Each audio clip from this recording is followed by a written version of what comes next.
Bonjour à chacun et chacune. Je vous souhaite une bonne journée, un bon commencement de cette journée avec le Seigneur. Le soleil de justice qui se lève sur chacun de ses enfants. Malachie 3,16.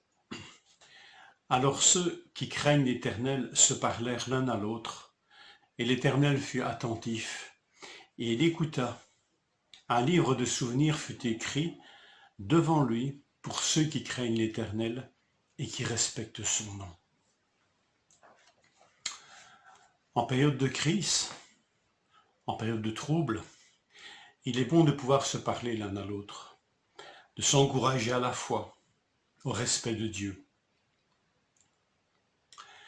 Le sujet de cette conversation ici est hautement apprécié de Dieu. Mais ce sujet de conversation fut alimenté par d'autres conversations entre hommes. Les versets 13 à 15 nous en donnent un aperçu, résumé dans cette déclaration.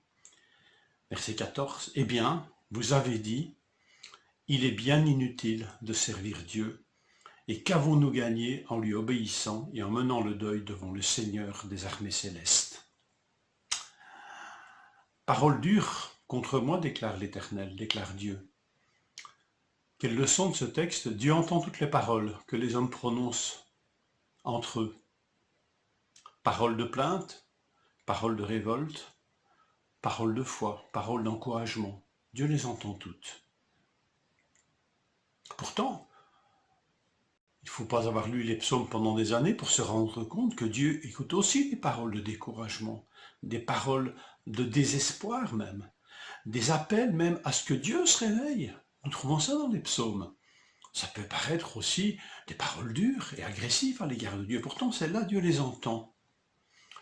C'est que nous avons le privilège de pouvoir répandre nos cœurs devant Dieu. Alors pourquoi Dieu n'apprécie pas ici les paroles? C'est que ces paroles ne sont pas adressées à Dieu ici, dans Malachie. Vos paroles sont dures contre moi, dit l'Éternel des armées. Qu'avons-nous dit contre toi? Ce ne sont pas des paroles adressées à Dieu, ce sont des paroles adressées contre Dieu, mais adressées les uns aux autres. Elles n'ont qu'une dimension horizontale, et le vertical est en accusation. Ça, c'est pas une prière. Et par conséquent, Dieu n'approuve pas ces paroles et leur contenu. Des paroles contre Dieu partagées entre des hommes du peuple de Dieu ici. Un conciliabule décourageant et hautement toxique. Je le rappelle, nos souffrances, nos troubles portés devant Dieu sont des prières.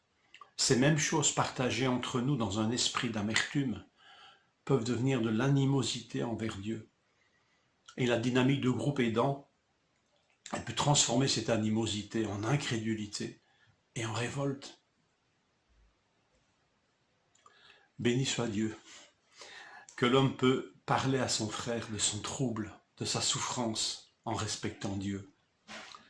Et ce partage de la charge, de ce qui pèse sur l'âme, peut édifier et fortifier l'attachement à Dieu. C'est l'autre voie qu'ont choisi d'autres hommes dans ce même texte de Malachie. Cet échange fraternel peut vivifier. Grand est le pouvoir de la langue, grand est le pouvoir de la parole.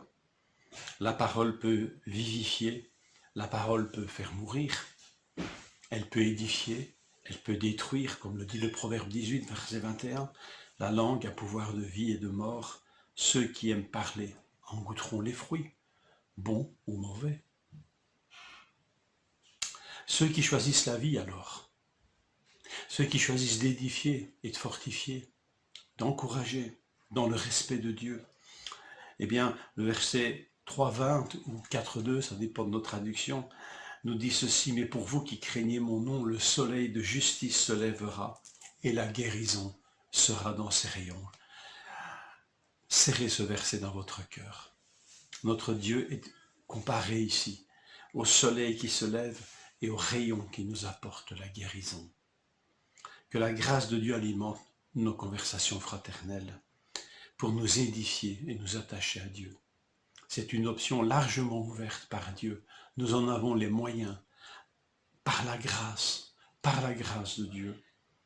Que cette grâce nous alimente. Colossiens 3,16, que la parole de Christ habite en vous abondamment.